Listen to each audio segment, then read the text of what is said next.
അപ്പം ഞാൻ അകത്ത് പറഞ്ഞത് കേട്ടു എന്ന് വിചാരിക്കുന്നതിന് വീണ്ടും പറയുന്നില്ല, നിങ്ങൾ എല്ലാവരും റെക്കോർഡ് ചെയ്തിട്ടുണ്ടാവണം. അതിനേക്കാട്ട് കൂടുതൽ ആത്മാർത്ഥത ആരെ കാണിച്ചിരിക്കുന്നത്? CPM-ൻ്റെ ആത്മാർത്ഥതയുടെ തെളിവ് എന്താ അതിൽ? ഇപ്പോൾ ഇലക്ഷൻ സമയത്ത് വരുമ്പോൾ തിരഞ്ഞെടുപ്പിൻ്റെ ഭാഗമായിട്ട് അവർ ഭയങ്കര ആവേശം കാണിക്കുന്ന ഈ വിഷയത്തെക്കുറിച്ച്.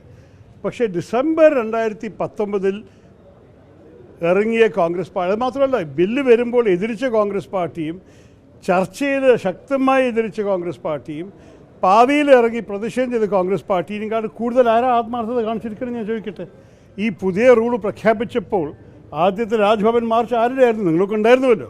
കോൺഗ്രസ് പാർട്ടി VD സതീശനും M ഹസനും ഞാനും പാലൂർ രവിയൊക്കെയാണ് കയറിയിരിക്കുന്നത് രാജ്ഭവനിൽ ഒരേ ദിവസം. അപ്പോൾ ഞങ്ങൾക്ക് ഒരു അപ്പോളജി പറയാൻ ആവശ്യമില്ല. ജനങ്ങൾക്കറിയാം ഞങ്ങളുടെ സ്റ്റാൻഡ് കൺസിസ്റ്റൻ്റ് ആണ്. സ്വതന്ത്ര സമയം മുതൽക്ക് തന്നെ നമ്മളുടെ ഒരൊറ്റ വിശ്വാസമാണ്, ഭാരതം എല്ലാവരും ഒരു രാജ്യമാണ്. ഒരു മതത്തിൻ്റെ അടിസ്ഥാനത്തിലല്ല നമ്മുടെ പൗരത്വം.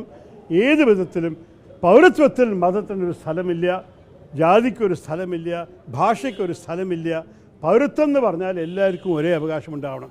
ഈ സ്റ്റാൻഡ്, ഈ നിലപാട് 1940 മുസ്ലിം ലീഗിൻ്റെ പാർട്ടിഷൻ റെസൊല്യൂഷൻ, ജിന്നയുടെ മുസ്ലിം ലീഗിൻ്റെ പാർട്ടിഷൻ റെസൊല്യൂഷൻ വരുന്ന മുതൽക്ക് തന്നെ ഞങ്ങളുടെ സ്റ്റാൻഡിൽ ഒരു മാറ്റവും ഉണ്ടായിട്ടില്ല.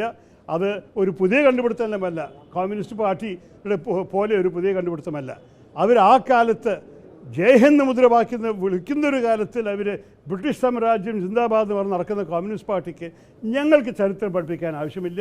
ഭരണഘടന എഴുതുമ്പോഴും കോൺഗ്രസ് പാർട്ടിയുടെ ഭൂരിപക്ഷത്തോടെ ഒരു കോൺസ്റ്റിറ്റ്യൂവൻ്റ് അസംബ്ലിയിലാണ് ഈ പ്രിൻസിപ്പിളും ഈ നിലപാടും സ്ഥാപിച്ചത്.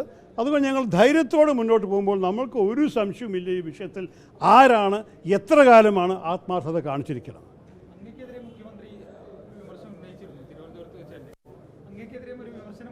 എന്താ പറയണത്?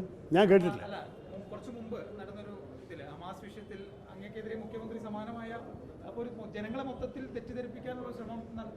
ആ സമയത്ത് ഞാൻ പറഞ്ഞു, എന്തിനാണ് നമ്മൾ ഇടതുപക്ഷികൾ ഇങ്ങനെ അനാവശ്യമായിട്ട് എൻ്റെ എതിരെ നുണപ്രചരണം നടത്തിയിട്ട് അവർ ആർക്കാണ് ഈ ഗുണം ചെയ്യാൻ പോകുന്നത് ഞാൻ ചോദിച്ചു. ആ ചോദ്യം ഇവിടെ തന്നെ ഇരിക്കില്ല, അതിനേക്കാൾ കൂടുതൽ ഞാൻ പറയുന്നില്ല. പക്ഷേ ഇന്ന് അവർ സംസാരിക്കുന്ന കാര്യങ്ങൾ എൻ്റെ മണ്ഡലത്തെക്കുറിച്ച് മാത്രമല്ല, അവർ ഉദ്ദേശം കേരളം മൊത്തമാണ്. ഭൂരിപക്ഷ സ്ഥലത്തിൽ LDF UDF-ൻ്റെ ഒരു പോരാട്ടമായ കാരണം അവർ ഈ CA വിഷയങ്ങളെ ഉപയോഗിക്കുന്നത് UDF-ൻ്റെ എതിരാണ്. ഇവിടെ എന്നെ മാത്രമല്ല അവർ ഉദ്ദേശിക്കുന്നതെന്ന് ഞാൻ മനസ്സിലാക്കിയിരിക്കുന്നത്. പക്ഷേ എന്തായാലും ഈ കാര്യത്തിൽ ജനങ്ങൾക്കും അറിയാം, അത് എല്ലാ സമുദായത്തിൻ്റെ വ്യക്തികൾക്കറിയാം നമ്മുടെ സ്റ്റാൻഡ്, നമ്മുടെ നിലപാട് എന്താണ്, എത്ര കാലമായി നമ്മൾ ഈ നിലപാട് എടുക്കുന്നു. അതുകൊണ്ട് എനിക്ക് അവർ വലിയ ഒരു ഭയമൊന്നും തോന്നുന്നില്ല അവരെ നുണപ്രചരണത്തിന്. എന്തായാലും ജനങ്ങൾക്ക് സത്യം എത്തിക്കണം, അതാണ് നിങ്ങളുടെയും ഒരു ഉത്തരവാദിത്വം മാധ്യമക്കാരായിട്ട്. അല്ല, തിരുവനന്തപുരത്ത് ത്രികോണ മത്സരം തന്നെയാണ്. ഞാൻ തുടക്കം മുതൽക്കേ പറഞ്ഞു, രണ്ടുപേരെയും സ്വാഗതം ചെയ്യുന്നു, രണ്ടുപേരെയും ബഹുമാനിക്കുന്നു. രണ്ടാൾക്കും അവർ സ്വന്തം ക്യാരക്ടറുണ്ട്, അവർ സ്വന്തം ചരിത്രമുണ്ട്. ശ്രീ പനിയൻ രവീന്ദ്രനെ ഞാൻ കുറേ വർഷങ്ങളായി അറിയുന്നു. അദ്ദേഹമായിരുന്നു സിറ്റിംഗ് MP ഞാനിവിടെ വന്നപ്പോൾ. ആ സമയം മുതൽക്ക് അദ്ദേഹം ആ സമയത്ത് മത്സരിച്ചില്ല, എൻ്റെ ഇതിൽ മത്സരിച്ചില്ല, അദ്ദേഹം മാറി നിന്നു. പക്ഷേ ഓരോരു വേദിയിലൊക്കെ കാണുന്നൊരു വ്യക്തിയാണ്. രണ്ടാളും ക്രിക്കറ്റ് ആരാധകരായ ഇടയ്ക്ക് ക്രിക്കറ്റ് സ്റ്റേഡിയത്തിൽ കാണാറുണ്ട്. അതുകൊണ്ട് എനിക്ക് ശ്രീ പനിയൻ രവീന്ദ്രൻ്റെ പിന്നെ ഒരു എന്താ പറയുക, ഞാൻ ഒരു സുഹൃത്തായി കാണാമെന്നും കൂടി പറയാം.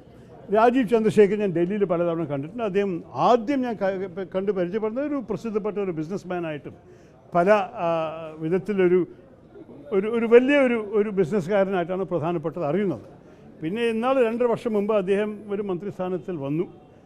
ആ കാര്യത്തിൽ എൻ്റെ സഹകരണം എല്ലാ വിഷയത്തിലും ഉണ്ടായിട്ടുണ്ട്. ആവശ്യം വരുമ്പോൾ അദ്ദേഹത്തിൻ്റെ ക്യാബിനറ്റ് മന്ത്രിയോടൊപ്പമാണ് കൂടുതൽ എൻ്റെ സമ്പർക്കമായിരുന്നത്. ഞാനായിരുന്നു IT കമ്മിറ്റിയുടെ ചെയർമാൻ, അതുകൊണ്ട് ക്യാബിനറ്റ് മന്ത്രിയോടൊപ്പമാണ് കൂടുതൽ സമ്പർക്കം ഉണ്ടായിരുന്നത്. പക്ഷേ രാജീവ് ചന്ദ്രശേഖരനൊപ്പം ആവശ്യമുള്ളപ്പോൾ രണ്ടാമത്തെ മന്ത്രിയായിട്ട് കാണാനും സംസാരിക്കാനും എല്ലാ എൻ്റെ ഭാഗമുള്ള എല്ലാ സഹകരണവും ഉണ്ടായിട്ടുണ്ട്.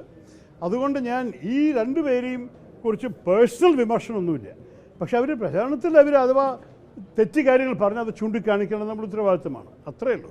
ത്രികോണ മത്സരം തന്നെയാണ്. രണ്ടാൾക്കാർ സ്വന്തം കഴിവുണ്ട്. എനിക്ക് എൻ്റെ കഴിവുകൊണ്ട് എൻ്റെ 15 വർഷത്തിൻ്റെ സേവനമുണ്ട് എനിക്ക് വേണ്ടി ചൂണ്ടിക്കാണിക്കാൻ. അതാണ് ഞങ്ങൾ ചെയ്യുന്നത്.